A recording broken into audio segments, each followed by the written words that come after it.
startup, technology company, founder, it's not a lifestyle. Jadi kalau misalnya teman-teman mau bikin startup cuma gara-gara punya title founder, then I don't think it's the right way to go.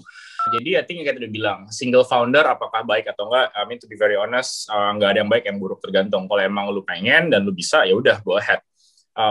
Ada yang bilang the magic number is 3. I mean whatever lah. I think from I mean there is no right or wrong. Apakah kita follow the crowd? We never follow the crowd.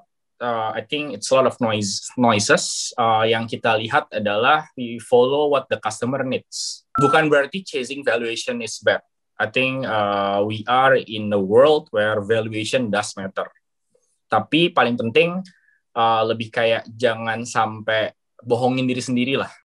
Selamat datang di video podcast Startup Studio Indonesia X Impact 2. Startup Studio Indonesia adalah program intensif bagi early stage startup founders dari Kementerian Komunikasi dan Informatika. Dalam video podcast ini, saya, Italo Gani, partner dari Impact 2, akan menggali perspektif dan pengalaman dari para founders tech companies ternama di Indonesia di masa early stage. So, you will know what it takes to go the extra miles. Okay, thank you Dimas for coming for this video podcast Startup Studio dan Impact 2, di mana kita mau ngobrol-ngobrol sama all these great founders about the journey, the early stage journey. Makanya kita kepingin banyak ngobrol sama lu nih Dim, sharing about the early stage lu ngebangun si Dekoruma 1 tahun pertama, 2 tahun pertama gitu kan. So, ya mungkin lu bisa introduce yourself dan juga cerita dari awalnya Dekoruma sampai sekarang. You have several interesting store di beberapa kota ya. Silakan, Dim. Mungkin aku share sedikit ya, kayak di awal banget gitu. Kenapa kok ada Dekoruma dan what made saya dan Aruna, partner saya, decide untuk actually ngebikin Dekoruma itself tahun 2015 akhir. Jadi, abis saya master 2014, kalau nggak salah, saya balik ke Indonesia. Saya sudah lama banget nggak di Indonesia, kayak sekitar 14 tahun ya. Saya live and study abroad. Lalu pas balik, saya kebetulan kerja di perusahaan yang bernama e-commerce. Dia itu end-to-end e-commerce solution provider. Jadi dulu itu kita nge-serve more than 150 different clients. Jadi kayak basically hampir semua e-commerce tahun 2014 yang ada di Indonesia itu adalah klien kita. Nah, di situ, like serving all this e-commerce. Jadi kita, I think that's the first time saya belajar mengenai dunia teknologi, startup, dan eventually e-commerce itself. Dan figure out dulu itu 2014 hampir semuanya tuh pengen bikin marketplaces. I mean everyone back then wanted to become Lazada ya zaman dulu, dan atau enggak jualan baju lah. So a lot of fashion e-commerce happening back then. Dan waktu itu of course saya research kayak misalnya what happened in the e-commerce industry outside Indonesia, misalnya kayak di US for example, dan even di India yang terdekat. Nah di situ I think we notice untuk home and living furniture, ternyata di US itu ada yang namanya Wayfair, which is I think one of the largest and already profitable e-commerce company untuk yang specialized in home and living. Dan waktu saya lihat di Indonesia ternyata nggak ada kita loh, kayak cuma ada satu lah namanya. Dan I think they already closed down for now. Jadi di situ saya melihat, while everyone is trying to build Lazada, which is extremely difficult, while everyone is trying to sell fashion, saya ngeliat opportunity-nya itu ada di probably second atau third, wave of e-commerce, which is home and living gitu. Dan di situ, saya research the market data, dan ternyata marketnya di Indonesia itu besar sekali. I think about 10 billion ya, 10 billion USD. Dan pemainnya, ya aku nggak bisa sebut merek lah. Yang satu ada 2 zaman dulu, yang dua-duanya depannya I gitu. Jadi there was only these 2 players, dan waktu saya do a small survey, misalnya ke 100 orang, ditanya sebutkan 3 merek furniture. Mereka antara nyebut 2 ini, nomor 3-nya itu random. Jadi mulai dari yang kayak belinya di Depok, di Kemang, di Jepara, di kayak Hypermart di mana. Jadi kayak it's very disorganized, dan itu memang karakternya Home and Living. Dan waktu itu by some chance saya ketemu dengan Aru, partner saya, dan ternyata kita ngobrol-ngobrol. Kebetulan actually dikenalin dan dimacomblangin ya, match make by our common friend. Dia juga lagi mau balik ke Indonesia dan looking to actually build a technology company, dan that's when we meet gitu. Jadi kayak kita berdua has an understanding about the market, about the business, dan mungkin yang common adalah kita datang dari keluarga yang memang bergelut di dunia ini. Jadi both our parents itu datang dari properti, interior, furniture, kontraktor, dan lain-lain. Jadi kayak waktu kita build these businesses, udah dapat language-nya, udah kebayang, oh kurang lebih dunia seperti ini deh, discussion itu seperti ini. Jadi I think that's what was helpful di awal. Dan itu jadi let's just build lah. Jadi kasar dulu tuh kayak kita build bahkan belum dapat funding, karena waktu itu kebetulan kita berdua punya savings ya, karena kita kerja di luar negeri cukup lama. Jadi the first fundingnya Deko Rumah itu adalah dari kita berdua sih basically. Dan we build I think the first 1 year kalau di summarize fun ya Italo, nggak mikirin yang namanya profit and loss, nggak mikirin yang namanya valuation, nggak mikirin apapun lah, pokoknya udahlah bangun aja. So basically we enjoyed building website, ketemu sama misalnya merchant, dulu saya bahkan ke Jepara, we built a warehouse, which was a mistake actually. Jadi we enjoy and it was fun. Jadi tahun pertama tuh nggak pusing, nggak mikir, nggak banyak, like a lot of things. Basically we just build the product. Sampai kalau nggak salah 6 bulan kemudian kita raise our first institutional round. Jadi kita dapat technically funding lah, yang kayak investment yang dari luar. Jadi I think that's in short ya about the start sama journey-nya di setahun pertama gitu Italo. Ya. Yeah. Oke, menarik nih. Nah, gue mau kepingin nanya dulu sih tentang your profile gitu, karena I think pertama kali kayaknya gue met Aru di Bangalore waktu acaranya Binex gitu kan. Ya. Yeah. Did you come to Bangalore as well? Ya. Gue datang. Tapi kenapa gue nggak tahu ya, kok gue ingetnya Aru, mungkin karena dia tinggi. Mungkin Aru lebih tinggi loh, jadi dia lebih kelihatan.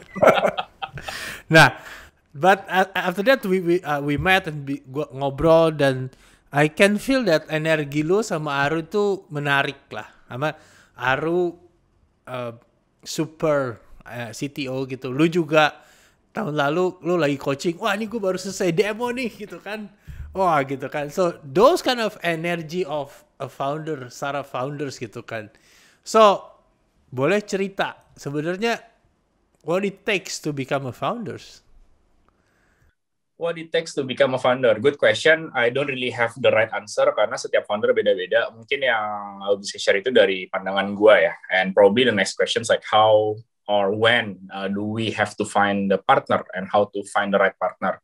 Jadi paling penting itu menurut gue everything ya, business and etc. is all about fundamental. Jadi as a founder pertanyaannya ini actually yang di-remind lagi sama Anthony Lim. Startup, technology company, founder, it's not a lifestyle. Ini nggak kayak di film yang, Once Upon a Time supposed to be very famous ya, yang startup yang Korea itu, no, it's actually, only 1% is correct, 99% is actually false. Jadi, it's not a lifestyle. Jadi, kalau misalnya teman-teman mau bikin startup cuma gara-gara punya title founder, then I don't think it's the right way to go. Jadi, itu nomor satu, what it takes to be founder. Basically, nggak ngerasa ini lifestyle, ini sebenarnya responsibility, naturally and full of accountability. Lalu yang kedua, fundamental yang saya percaya adalah kalau misalnya bikin bisnis, purpose-nya harus jelas dari awal, objektifnya. Mungkin memang nggak very clear dan bisa berubah-berubah. Cuman mungkin to give a perspective, waktu dulu sama Aru kita mau bikin Deko Rumah, we wanted this to be a legacy. Dan legasinya itu definisinya saya sama Aru agak beda tipis gitu. Jadi apa yang sama, we wanted this to be big. Yang sama apalagi we wanted this to be sustainable and profitable. So becoming like actually a established company yang besar. Yang berbeda mungkin adalah fundamental nomor 3 ya, like reasons-nya gitu. Kalau gue pribadi, I think personal reason-nya itu dulu di awal kayak gue balik nih dari Singapura ke Indonesia, dan I get married to my wife, dan waktu itu di awal kita nyewa rumah kan, kita loh. Waktu nyewa rumah, of course we start from zero lah, maksudnya kayak harus beli ini tuh dan segala macam. I think what really triggers me adalah, loh kok kalau gue mau ngisi rumah di Indonesia tuh gue literally cuma punya opsi dua gitu, yang satu dan yang dua, yang biru sama yang satu lagi. And I can't even find anything else. Dan pertanyaannya adalah, ini barang-barangnya beli di mana sih? Gitu. Jadi that was my main motivation, karena itu datang dari gue yang kayak, I don't really have an option as a customer. Dan harganya juga nggak murah. Actually, I spend a lot. If I spend this much, I want options. Kalau misalnya gue cuman spend 50.000, ya udahlah, tutup mata apa aja dikasih. But if I spend millions of rupiah, it's actually hard earned money kan, yang kita earn. Ya, I think gue punya hak dong untuk actually having an options. And then gue itu terhadap rumah punya, I think home for me is actually definitions of a family. I think kayak gue dididik di rumah yang hangat, keluarga saya biasa-biasa aja, dari keluarga yang biasa, but it's really warm. And I think the truth, karena I think rumahnya itu juga well designed. My parents actually focus on it. Kalau Aru, karena fundamentalnya adalah papanya itu punya bisnis kontraktor, interior, dan segala macam. Jadi dia udah tahu nih, untuk kayak gampang jadi kontraktor. Tapi untuk gede banget, it's almost impossible. Karena setiap project yang dikerjain itu tuh, misalnya hari ini renovasi kantornya kalian ya, habis itu berikutnya kantornya orang lain. Every single project itu has to start from zero. Barangnya beda, hitungannya beda, desainnya beda, dan nggak ada yang bisa di scale. Nggak ada yang dapetin volume economy of scale. Jadi ujung-ujungnya marginnya kegerus. It's a very high margin business. Tapi kalau misalnya kalian nanya teman-teman yang ada dari interior, kontraktor, kalian bakalan found out a lot of interior designers and arsitek itu kerja kayak consultant, kayak McKinsey, BCG, time-nya ya, kayak gila-gilaan, weekend, malam. Tapi gajinya tuh mungkin cuman kayak 5%-nya dari consultant gitu. So it's like very long hour, very stressful, harus siap sedia 24 jam, and you have to be a superman. Dan you earn like tiny gitu. Dan apalagi kalau desainernya aja tiny, lalu kontraktornya apalagi. Dan biasanya kan yang kita tahu, kalau misalnya yang pernah renov ya, even kita di awal-awal lah, when we do this, a lot of complaints happen dari desainer, dari inilah, karena itu segala macam. Jadi kayak we both have each kayak this has to change, otherwise ya industrinya nggak akan berkembang. Industri furniture-nya, industri desainernya, arsitekturnya.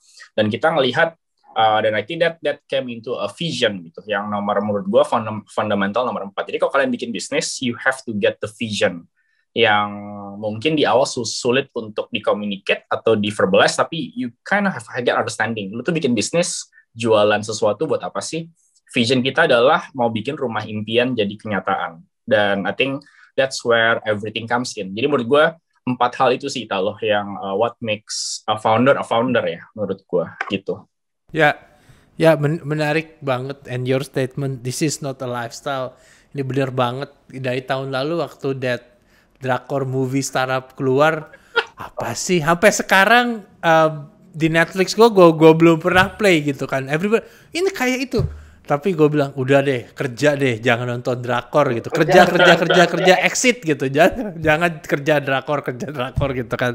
Tapi it's really, I think seems like Lu and Aru is like very deep into the problem of the industry, the ecosystem. I think that's also menarik karena banyak juga founders datang, gue punya solusi gitu kan, tapi without deep dive ke dalam masalahnya sendiri ya. Menarik sekali. Tapi lu kan detail, lu bilang kan lu dimakcomblangin kan, and masalah terbesar selalu mencari partner gitu. Banyak banget yang company-nya bagus tapi single founder kan is not easy juga gitu kan. Lu bisa dimakcomblangin, is it luck atau gimana? Well, couple of factors ya. Jadi I think kayak udah bilang, single founder apakah baik atau enggak? I mean to be very honest, nggak ada yang baik yang buruk, tergantung. Kalau emang lu pengen dan lu bisa, ya udah go ahead. Ada yang bilang the magic number is 3. I mean whatever lah. I think from I mean there is no right or wrong. Dari gua sih ujung-ujungnya understanding of yourself, kayak apa yang strength-nya gua, what kind of characters that I bring, what kind of let's say values yang gua bisa contribute, dan knowing your weakness. Itu sih selalu paling penting. Jadi before building these businesses, I think gue udah tahu gue butuh orang yang literally kayak Aru gitu, both in terms of technical experiences dan actually karakter ya. Jadi bukan cuman skill set doang nih, kayak misalnya gue butuh CTO bisa codingnya juara, enggak. I think that's yes, technicality comes very handy. But eventually yang menurut gua most people underestimate is the characters or values ya. Apa sih yang kita value? Jadi value-nya itu biasanya more or less sama lah. Jadi gua value things yang more or less Aru juga value things. Misalnya trustworthy, integrity, those kind of things. And actually like we wants to create values as a business. Itu yang almost the same dan actually tested over time. Tapi juga ada yang karakter nih. Jadi Aru sama gue tuh beda banget karakternya. Gue lebih chill, lebih tenang. Aru itu lebih kayak lebih straightforward ya, kayak lebih fokus, result oriented. But I think we found out that kalau ada 2 Dimas ngeran Deko Rumah will close down in 6 months. Kalau ada 2 Aru ngeran Deko Rumah will close down in 6 months. And the reasons kita sampai sekarang we went through thick and thin, I think karena memang I found something yang gue butuh. Ini sebenarnya kayak gue selalu bilang kayak nikah sih gitu loh. I mean if you find a wife, it's not very easy gitu. Jadi kayak lu butuh pacaran berapa kali, gue nggak tahu pacaran berapa kali selama ini. But I think it's like finding a wife. Karena ujung-ujungnya I think honestly speaking, I spend more time with Aru than my wife. Apalagi waktu gue nikah, I think like kayak hari ini nikah nih ya. Minggu depannya tuh udah day one Deko Rumah gitu. So imagine in the first 6 months, I spend more time with Aru than my newlywed wife. Jadi that's to explain kayak how intense. Dan of course it's a fun and like a testing moment ya. Karena di situ kita banyak yang harus aligning vision, aligning values dan segala macam. Itu untuk ngejawab. Lalu yang kedua, Mak Comblang. Again, finding a partner is difficult, correct, and it requires effort. Jadi dulu memang gua udah mulai nyari partner udah lama. Kayak there was like probably 6 or 7 guys that I approach dan kita ngobrol. Dan ya finally mungkin benar-benar by chance gua ketemu Aru gitu. Story-nya itu lebih kayak dulu Aru di Singapura, dia ngontak gua. Dia dulu punya beauty e-commerce business di Indonesia kecil. Dia kan karena gua kerja di e-commerce, so he was asking how to scale. Dan I told him like this is impossible to scale karena lu nggak ada BP POM gitu, and you have to apply for BP POM.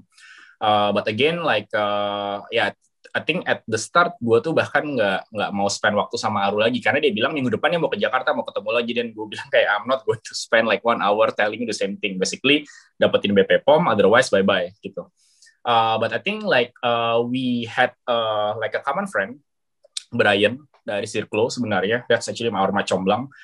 We both tell Brian ya kayak gue lagi nyari partner nih, ini juga lagi nyari partner. Dan turns out minggu depannya actually ya Brian bilang dan okay, then I'll just meet Aru. Jadi kayak awalnya tuh we supposed to meet at 7 PM malam-malam. Terus gue sengaja telat sejam karena gue gak mau spend waktu sama Aru ngomongin kosmetik. So okay, I'll just be late. Ketemu dia, actually kita cuma ngomongin kosmetiknya for 15 minutes. Abis itu kayak kalau nggak salah dia yang buka. Gue dengar dari Brian lu mau nyari partner ya, come and living. I said yes. Then we ended up talking until 3 AM in the morning, sampai harus pindah-pindah tuh restoran karena ditutup, pindah lagi, ditutup lagi gitu. Jadi the reasons we stop talking karena Aru punya flight ke Singapura jam 5, so he had to leave, otherwise he'll miss the flight. So I think that's when I realized gue akhirnya ketemu nih, this is totally different from all the previous people that I've met.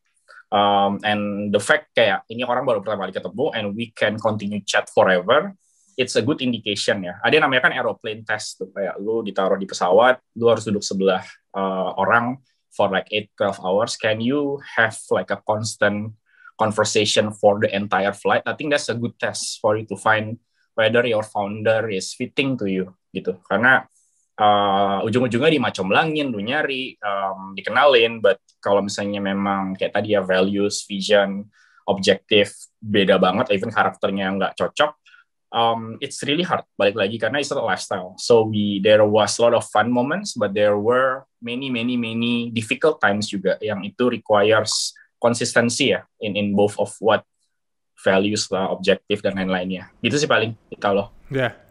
So si Aru tahu nggak lu sengaja telat atau ini pertama kali lu Gue di jelaskan? akhir-akhirnya bilang, sorry ya, gue sengaja telat gitu. Karena gue nggak mau ya. Dan he said, gue itu bilang kayak it's rational kok. Gue juga tahu gue nyebelin gitu. I think like that kind of conversation happen in the first meeting. So like it feels good karena at the end of the day we can be truthful and we can ask forgiveness and dia maafin dan ya udah. And there is no second guessing. Yeah. Of course you Yeah, can second Aru guess is kan. yeah. Gitu. Yeah. Aru is very blunt and I think bagus as a founders ya. Yeah, I has a conversation with him juga sih. Ya. Tapi itu namanya jodoh kan. So sebenarnya itu yang menjadi kalau kita masuk ke bagian produk itu yang menjadi menarik dari dekor rumah kan. Di eranya lu mulai banyak sekali e-commerce tapi sekarang ya mungkin bisa dihitung sama satu tangan aja ya yang surviving and growing gitu kan. Dan definisi e-commerce, binatang apa itu e-commerce, kalian mendefine sebuah e-commerce yang baru gitu kan. Yang sekarang kan ada pilarnya, ada supply chain-nya, ada offline store-nya. Pertanyaan gue, apakah itu emang dari awal udah kayak gitu atau lu just follow the crowd? Buat e-commerce ya gini buat e-commerce gitu kan.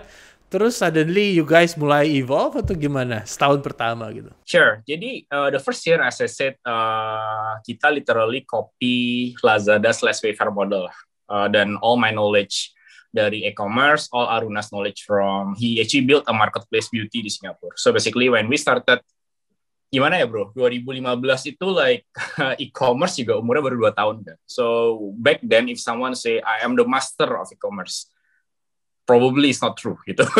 Ya lu master cuma 2 tahun lah. Tapi investment tahun itu banyak banget loh. Yes, dan correct. Gila banget e-commerce like that's 2 digit the beauty million of this business kan. You can invest and /betting on things. I mean you can talk about investment later ya, kayak dicari itu apa sih apa yang harus research. But I think when we started, do we feel that the current product apa yang kita dulu imagine? Jawabannya enggak.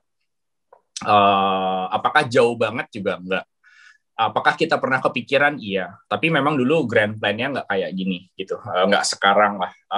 That's just number one. Number two, then of course tadi apakah kita follow the crowd? We never follow the crowd. I think it's a lot of noises. Yang kita lihat adalah we follow what the customer needs.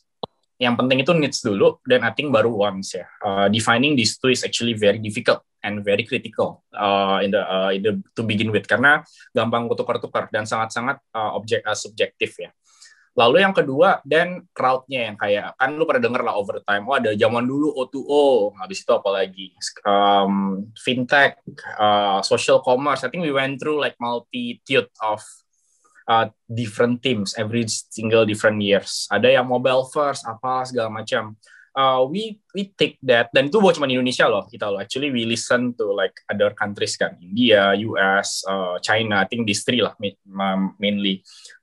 We take that as probably bahasanya as a possible inspiration ya. Artinya, di sana ngerjain seperti ini.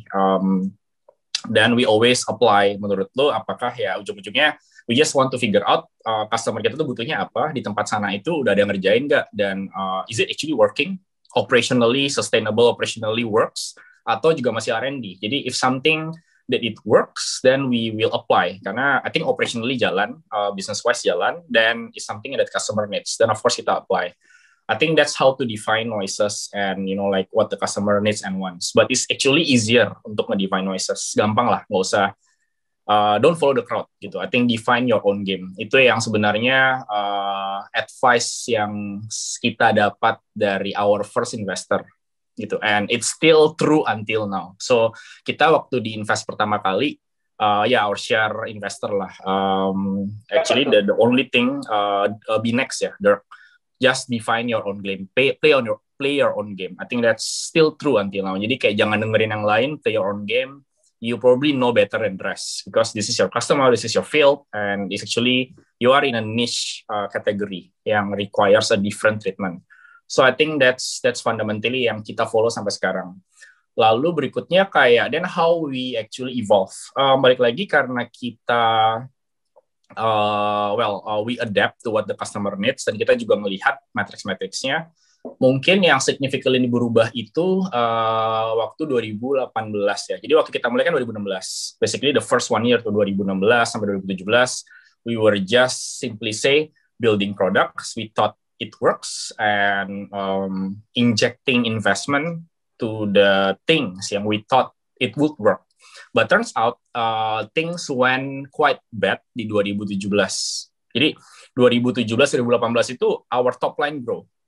But we knew there is no way this can be sustainable and profitable if we don't do anything gitu. Karena ya it's like ya lu kayak badan gitu. Kalau lu mau jadi fit lu mestinya kan makan teratur, olahraga. Basically we were just injecting Chips Ahoy, kayak cookies gitu. Lu makan aja, lu bakalan gede, kenyang.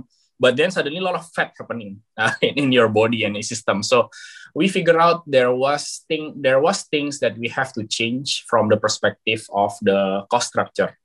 Jadi waktu 2018 pertengahan, we had like a very deep discussion, gua sama Aru dulu, then we had a discussion with our board. We basically said, this has to stop and this has to change. Sejak itu, we were focusing on 2 things ya. Pertama, cost structure. Yang kedua itu adalah organization structure. Jadi itu setelah 2,5 tahun kita operates. Dan disitulah, then you see all these, evolutions and changes along the way. Karena ujung-ujungnya, mungkin perubahannya zaman dulu itu kita ngelihat teknologi sebagai a solution, a means to an end. Technology is everything. It can solve everything later on. But then since 2018, we see if technology should work, it shouldn't cost more than offline. I mean, doing things manually. Jadi itu yang berubah nih. Dulu kayak, ya udahlah bikin, inject digital segala macam. It will work in the end. Because that's what probably the market and investment wants. Tapi after that kita realize kalau teknologinya jalan dan benar dibutuhin, then I think the cost should goes down. Karena logiknya gitu kan, kayak ini teknologi versus capital lah. Dan that's where we went into phase 2 ya. Jadi phase 2 tuh 2018 pertengahan. We had a lot of, kita ngerombak ulang cost structure. Dulu itu kayak, to be very honest, a black box accounting ya. Jadi kayak pokoknya ada report, but we don't even know, and we are not even sure ini tuh cost structuring di mana. Orang-orangnya itu payroll itu di-assign kemana, dan direct, indirect, fixed cost, variable, it wasn't happen. We only did that in 2018. Dan since then, I think we were more disciplined with the funding. We were more disciplined with the resources, and we did some trial quickly, dan kalau emang jalan, then we scale. I think that's what ends up Deko Rumah today ya, gitu. Dan I think that's to answer your question. So, sejak lu mulai bermain, I think lu sama Aru kan udah mulai merasakan bahwa this is like lingkaran setan nih gitu kan, dan lu udah aware nih lingkaran setan gak kemana-mana kalau gini terus gitu kan. Setelah mulai cost structure berubah ini, itu mulai the new Deko Rumah lah, yang dimana lu ngebuat lebih interesting pillars gitu kan. Kemarin kita sempat ngobrol, lu bilang sequence of building the features. Can you cerita kejadian itu? I think dulu itu, again, ini kan tadi kayak relate to your earlier question. Dulu tuh Deko Rumah visinya seperti apa sih? Basically Wayfair of Indonesia. Until we realize it won't work. Karena fundamentally supply chain-nya beda banget ya. It's very detailed. I probably will just skip this part ya. Kayak kenapa kok supply chain furniture di Indonesia, India, China, ini guys itu beda-beda, and the game has to be slightly twist gitu in order to suit the market. But eventually kita ngerasa balik lagi ada beberapa hal yang kita udah tahu dari lama, tapi kita ignore dan kita lupa. Kayak contoh, waktu pertama kali ngomong sama Aru 2015, basically kita udah tahu tahun 2015, 16, 17 itu momen di mana apartemen selesai dibangun dan mulai di handover ke customer. Dan kita tahu kalau lu beli apartemen di Indonesia itu bakalan kecil, cuma 30 meter, 2 bedroom. Sekarang bro, udah mahal ya. Dulu masih murah ya, kayak 400, 500. Sekarang tuh udah 700, 1 miliaran. That's the only thing yang majority of middle classes can afford kalau lu mau tinggal di sekitaran Jakarta. Otherwise, then you go outside Jakarta yang jauh ya. Dan kalau orang beli apartemen, most likely lu bakalan butuh yang namanya kitchen set, karena kitchen setnya nggak ada gitu. Dan habis itu berikutnya lo unlikely beli wardrobe, beli lemari dari toko. Karena kenapa? Yang ada lo mau custom lemari. Karena the space is so small that you like 5 cm tuh guna banget gitu, hanya untuk naruh additional storage. So we discussed that, but we forgot actually during Dekor Rumah first space ya. Jadi sejak itu kayak then we decided to launch the interior design business, which actually proven very successful, dan dimana itu menjadi salah satu kayak mode or values-nya kita ya. Jadi yang kayak kita tahu marketnya says this way, mungkin in 2,5 tahun kita terlalu happy building things and forgot what the customer really needs. Dan sejak itu kita mulai bikin interior design karena kita eventually ngerasa this is what the customer needs, and fortunately there wasn't anyone like recognizable brand yang bisa ngasih kitchen set. Kalau tadi furniture ada 2 brand yang offline, kalau interior design I don't think there is any single brand atau designer, interior designer yang terkenal, yang kalau misalnya 100 orang they can name it gitu, kayak ada yang majority. So we found out, okay, let's go into that. Dan waktu kita tahu secara nggak langsung yang kita bikin di phase 1 itu adalah like it's a marketplaces, but it's actually supply chain of everything that you need to build every houses, offices, kayak cafe di Indonesia. Kita udah bisa integrate mulai dari sofa, kursi, sampai kayak carpet, cat tembok. Basically that's what is fundamentally required for us to grow into the interior design business. Karena waktu kita bikin interior design business, dulu visionnya adalah, pernah main The Sims kan? Zaman dulu Italo. Ya. Atau lu nggak pernah? Nggak tahu deh. I mean, if someone played The Sims, then I At think least tahu lah. ya, I'm not a gamer. 50% lu interview, mereka tuh lebih enjoy bikin rumahnya daripada maininnya gitu. Which I did gitu. Jadi dulu waktu kita decide untuk bikin interior designer, how to be better? Of course, ya gue bilang gampang lah, pakai The Sims aja, tinggal plug and play, masukin, terus harganya muncul. I think the problem karena sekarang kalau orang mau renov bahkan nggak tahu gitu, kayak 50 juta murah atau mahal, ini berapa, itu berapa. I mean it's so disorganized kan. And we have the data, we have the product gitu, udah ada produknya real, inventory-nya ada, merchant-nya ada, size-nya ada, semuanya ada, then it's already digital. And basically how to transform into this interior design di mana The Sims itu jadi kenyataan, which we did gitu. Dan it was a game changer karena waktu kita rilis interior designer di awal, we don't have such product ya, masih manual, masih kayak Excel dan segala macam. Dulu tuh kayak meninggal bro, kayak setiap pagi gue bangun pagi jam 5, ngitungin tuh cost-nya, kayak ngukurin lemarinya berapa, harganya berapa, dikali, dan a lot of very weird formula.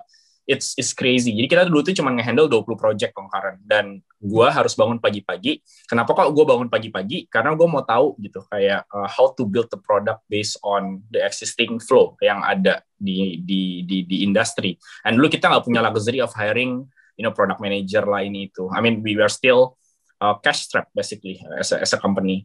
So waktu itu akhirnya kita bikin, dan kita kalau nggak salah launching, we call it Soma ya namanya, akhir 2018, that change everything. Dari yang 20 project kita keteteran, kita bisa manage like 100 projects with less people.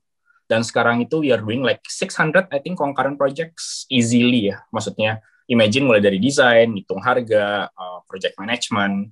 Jadi mungkin dijawab balik lagi kayak kalau ini dibalik, is it even workable? Enggak. Karena kalau kita bikin softwarenya tapi barangnya nggak ada, then it's useless gitu. Karena ujung-ujungnya nanti kan yang penting adalah barang. I think that's the sequences yang gue bisa share. Jadi at the end of the day, we feel that product development itu important, necessary, tapi fundamentally it has to actually answer what does the market needs. Dan bedanya mungkin ada yang assumption sama ada yang actual. Jadi kan gue bisa punya assumption nih, lu punya masalah ini kalau ya bisnis lu, dan I can give you a solution. I think from my personal experience, 70% of that is actually false gitu. Jadi kalau misalnya kita punya ide, we feel that okay, I think this is a problem, this is a solution. To be very honest, 70% of the time that's false. Jadi itu juga another trick ya, gimana caranya kita bisa define mana yang assume problem, mana yang actual problem. Dan we learn it the hard way. Jadi ujung-ujungnya dulu gue dan Aru turun, kayak gue pernah jadi tukang bro, pura-pura jadi tukang, pura-pura jadi designer, pura-pura jadi project manager, just to understand how it goes, and I think that's important. Of course, if you have time to really build something, invest ya, bukan build, karena it's actually investment. Invest something yang it's actually a real problem, yang create values, bukan create valuation, gitu. Jadi that's probably our product management mantra ya, create values, jangan create valuation deh. Valuation itu fana, basically menurut kita, gitu. Ya, itu dalam banget sih mengenai apa, don't create valuation tapi create values. Jangan terobsesi fundraising tapi terobsesi bangun produk gitu ya. So, bisa dibilang ya real product market fit lu kan terjadi di 2018 dan sebenarnya ya tadi kan lu ignore, lu berasumsi dan yang menarik kan tadinya di 2015 itu ada boom apartemen affordable yang sebenarnya ukurannya kecil, cuman si 2i itu mungkin satu kemahalan, satu ukurannya kan kayak ukuran lemarinya nggak fit into that particular typical apartment. Jadi di situ ada satu boom dan sejak itu kan ya kalau nggak salah yang pertama di itu kan di mana di Pasar Minggu apartemen apa ya? Kayak sebenarnya kayak Basura gitu kan.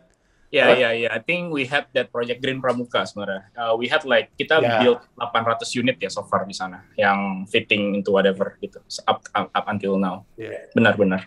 Jadi itu mungkin momentumnya pas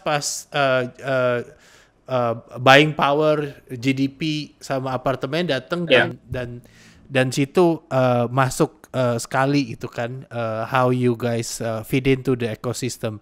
Jadi bisa dibilang ya tadi sih apa the product market fit terjadi seperti itu. Kalau misalnya lu balik lagi di 2015 apa yang you'll do it something different ya? Within the same industry atau within a different industry? Same. Mungkin yang lebih fundamental apa sih yang lu lakuin sebagai founders? Gue mungkin gue nggak akan spend a lot on digital marketing too early sih. I think we spend crazy amount of money tau kayak. Okay. I think balik lagi ya, dulu kayak 2018 sebelum 2018 digital works yes, but I think at the end of the day there is always a limit on everything. Jadi kayak bukan berarti kayak digital itu tidak baik, offline itu tidak baik, harus balance. I think everything works to serve specific purpose. Yang berat itu adalah kayak defining gitu, kayak purpose-nya apa, seberapa lama. And of course, fundamentally cost structure yang actually nge-guide kita. Jadi kita sekarang tahu nih, kayak misalnya, I think most of our decision making process itu based on the cost structure. Apakah ini yang kita hitung, gampangnya ini fixed cost atau variable? Ini fixed cost yang bisa jadi variable atau selamanya fixed cost, for example. Ini asumsinya bisa turun atau lo doang kali yang mikir bisa turun. It's not even work in the market gitu. Jadi we always base most of our decision making based on these two parts ya, cost structure. Dan dulu itu mungkin kayak apa yang kita beda differently. I think once upon a time we were chasing valuation. Ya di awal-awal bro, 2016, 17 valuation. Karena of course then spending it on digital it was easy, it was convenient. It was trackable, it was justifiable. Gue bisa justify, gue spend segini dapetnya segini. But we knew, bukan berarti chasing valuation is bad. I think we are in a world where valuation does matter. Tapi paling penting, lebih kayak jangan sampai bohongin diri sendiri lah. I think that's denial, jangan denial. Iya, jangan in denial lah. Maksudnya, yes, we have to sell, we have obligation as a CEO, as a company to actually, basically kan kita ada shareholder kan, we have to deliver values to them, and values for them adalah valuation, so we have to deliver it. But I think, don't be denial ya. Kadang-kadang tuh bisa kayak mungkin, gue nggak pernah mabok, sorry, tapi kayak mungkin lu minum bir sampai lu lupa gitu, then you keep talking, blurbing, something yang to be very honest, are you sure? Gitu, jadi I think, as long as you are sane and aware kayak apa yang lu lakukan, I think it's not wrong chasing valuations, but for sure jangan sampai lu sendiri lu lupa kayak ternyata at the end of the day it goes and leads to nowhere gitu. Jadi mungkin itu yang bisa gue share ya from our point of view, and I think that's what makes us still stand strong today and still growing today. That very clear decision antara gue sama Aru kayak okay, I think we have to push this to actually satisfy some part, but we knew this has to stop because it's not working. Itu tuh susah sih Italo, mesti by training ya, and by system, by good governance actually. Gitu. Jadi sekarang tuh di company gue, technically nggak ada yang bisa push a veto, even gue. Karena ada governance-nya, kayak finance-nya bakalan reject kalau misalnya ini nggak make sense atau depression. So it's, I think, later that part in the journey, then building a very strong and well-governed management is actually critical untuk make sure kita bisa minimize all these, noises and all these wrong tactics or strategy. Gitu sih paling. Yeah. I think back then 2015 berbeda banget ya, karena visinya juga kadang so easy to fundraise back then gitu kan. Tapi benar banget bahwa we cannot deny about sustainability gitu kan, sustainability of the company, karena jangan sampai obses sama valuation. Nah, kalau in term of the product, kan lu menarik, lu punya consumer. You have actually, as a marketplace, you have several sided. You have the consumer and you have the interior designers as well, kan? So how you build a community of interior designers and this, gitu kan? Gimana sih? You have a community atau mungkin lu bisa sharing? Sure. I think bahasa gaulnya itu namanya first principle ya, kalau yang penggila Elon Musk gitu. So, then of course you can Google what does first principle means. I think eventually building a marketplaces, building, we call it a network effect. Itu gampang dibaca di teori, tapi actually waktu you want to build, you have to get a very deep understanding of the industry.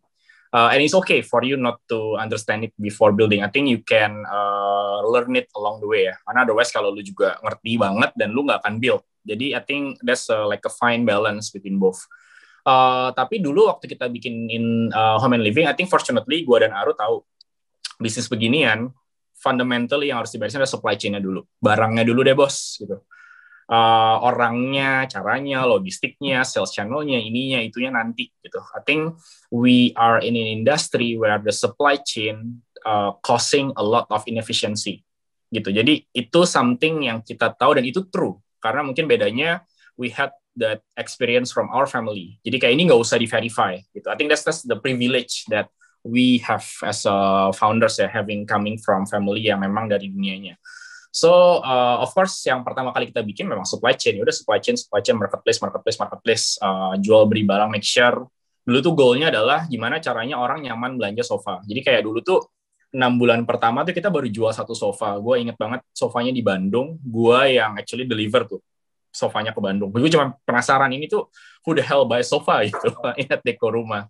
Dan ternyata yang beli anaknya dokter, dan itu buat orang tuanya, anaknya dari US. Oh, make sense, gitu. Jadi, like, that kind of things. Karena otherwise, we don't expect people buying sofa.